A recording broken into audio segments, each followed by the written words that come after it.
Hey people! At the beginning of all of my workshops, I usually ask all of the participants to set a date in their calendar, 4 weeks from now, because on that date they are supposed to give me a feedback on what kind of tools, methods, ideas from the workshop helped them the most and which didn't help them at all. Because when I give my workshops, I usually don't see the participants again. Some of them, but most of them I never see again. And that means I don't get any feedback, but I want feedback because I want to improve as a teacher all the time. So I get feedback on what I told them helped my students, and also we from the start of the workshop train. I prime the participants that it's all about long-term thinking. My workshops are about motivation, health, and efficient practicing, and you can only achieve success in these areas if you have a long-term perspective. So I prime them on this topic, and we from the start make the first this is the first lesson actually, just to set the date in the calendar. So long-term thinking will be the topic of this video, because one of the most positive feedbacks I get from the participants, and I hear a lot from students and anybody I tell this, is the thing that helps most people to learn more effectively on their instrument is to keep a practice journal. Very simple idea. Why is a practice journal so important? We all know this, especially the ones who also teach. We humans, so we ourselves and our students, are not really motivated to learn, to practice, if we don't know what to practice. If it's written down, it's much easier just to open the practice journal and see, this is what I wanted to do, just go do it.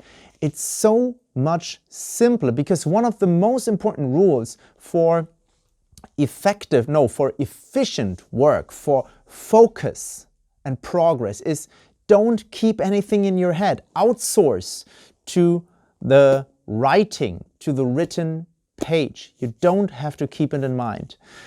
This produces so much calm and clarity, because your subconscious is relieved of keeping this information. It is stored on the page. This is one of the most important benefits of the practice journal. Also, we are usually demotivated if we feel we don't progress.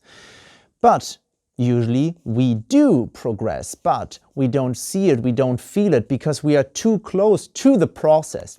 If we take a step back and see the entries in the practice journal, we can see, oh, I did progress. It's almost twice as fast than 2 weeks ago, for example. So it's motivating because you can see your progress. You can measure your progress also. And you can see when the curve is flattening. So you see, oh, okay, maybe I've reached the limit on this exercise, or maybe I need to try a different approach, or pause this exercise for a while and then do it again. So you have the opportunity to step back a little bit and view your process over a few weeks or months even. So it helps you to reflect and even gain insights about your specific progress and process. I made a great experience. I had a great experience in this regard. I was traveling to a very renowned drum teacher in southern Germany, and I took the train ride as an opportunity to analyze my practice journal, just to go back and get an impression. What did I work on in the last month? And this alone was the most important thing for me. Well, the lesson was great, but the most important thing that I took the time on the train to reflect, read my practice journal, and then I started to categorize all the kind of exercises I did, and I made different colors. No, I didn't make them. I set different colors for different kinds of exercises. So I developed this very simple method where I color the different exercises and then I can see when I look back, well, I did this exercise for a few weeks, then another one, and then I go back to this first exercise, so I keep a kind of rotation going, because some exercises usually need a bit of pause to settle down, or maybe I want this one, I'm satisfied with the goal I reached, but this one I want to improve a little more, so now I take this color and then this one again. So it becomes very much structured, and not just in the small details, but also you get an overview of your practice structure. And practice needs structure, and the practice journal helps a lot to get your practice routine much more structured. Also, you need the structure of ideally practicing every day, but let's be realistic, we can't practice every day. We can't practice 365 days a year. For most of us, that's just not realistic. But what we can do is to never miss twice. The very simple rule is you don't have to practice every day, but you are never allowed to not practice 2 days in a row. And one thing that helps is to keep a calendar, maybe in your practice journal, where you just mark the days on which you practiced, and you want to never see 2 days in a row where you don't practice. So it's accountability. That's the key word. A practice journal helps you with the accountability. It's your accountability partner. Also, structured practice needs goals. You need to set goals. You can write down your goals. And why am I always keeping this in my hand? Because I want you to write it down with your hand. Not type it, but really pick up a pen and write it down.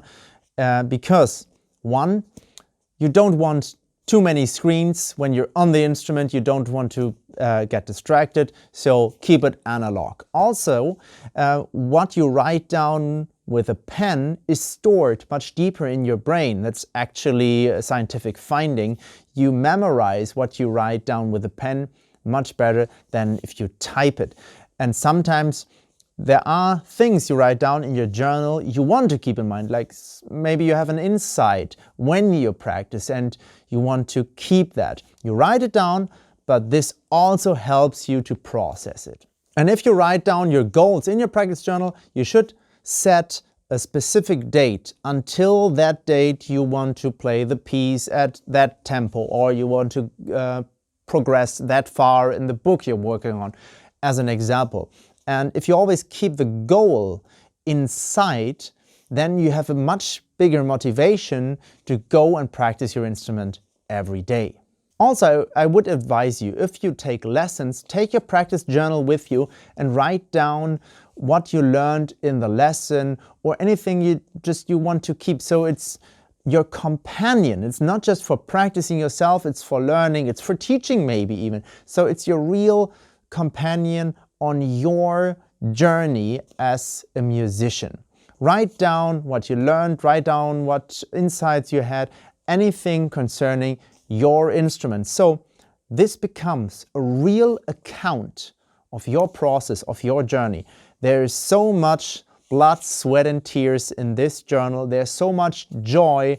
There is so much pride in this journal. I'm so proud and so glad that I wrote down everything I practiced. Those are just 2 of my practice journals. I've been keeping a journal for, I think, 10 years now, and I also have a journal. I have a folder with all of my lessons I took with different drummers, and I'm really happy to have that. And I actually do read it from time to time just to get some perspective. So you have greater motivation, you have greater clarity because you outsource to the page, you don't have to keep in mind, you have a better structure, and you can reflect on your process, know what works for you, what doesn't work for you. So that is why keeping a practice journal is my #1 tip to learn a musical instrument more effectively. Now, again, I would love to get some feedback, to hear from you. Write in the comments, do you keep a practice journal? Don't you keep a practice journal? Why don't you keep a practice journal? Maybe there is a reason not to keep one. I can't think of one, but I'd love to learn more about this from you. I hope to see some of you guys in one of my workshops soon. But of course, I will see you in the next video every Thursday on this channel. Take care and bye-bye.